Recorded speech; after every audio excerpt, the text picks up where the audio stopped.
Good day everyone! So last time, itinuro sa inyo ni Sir Jay yung basic striking.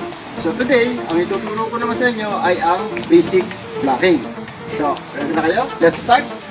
So from here, from ready position, okay, ang unang block natin, ang target niya ay my left and shoulder. So my left shoulder and left frontal. So sa pag-block natin from here, okay, para lang di pumapalo, pero instead na medyo nakatayo yung stick. So from here, make sure na lampas siya sa ating frontal or sa target.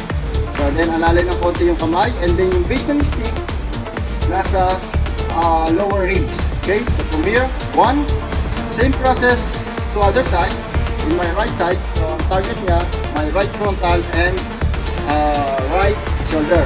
So two. Then, the next target, to surgeon kanina, ay my knee. So, how to defense my knee? So, from here, bababa lang. 3. Okay, make sure na lampas siya sa tuhod. Then, the next one is the other side. 4. Okay, so lampas din siya, no? And then, next target ay my groin and also my solar plexus. So, itataas ko lang ito ng konti. Then, hahawin natin. So, from here, 5.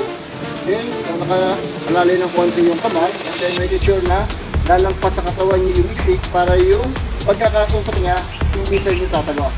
Okay, lalampas siya. So, that is number 5. Okay, and then, the next target is my right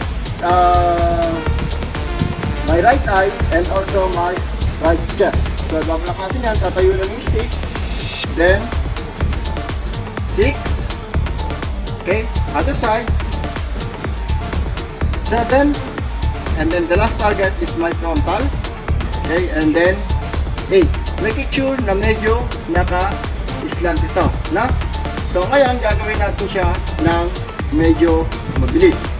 Okay, so from here, 1, 2, 3, 4, 5, 6, 7, and 8. So that is the basic block. Hope na may natutunan kayo. Okay, and thank you. See you for the next lesson.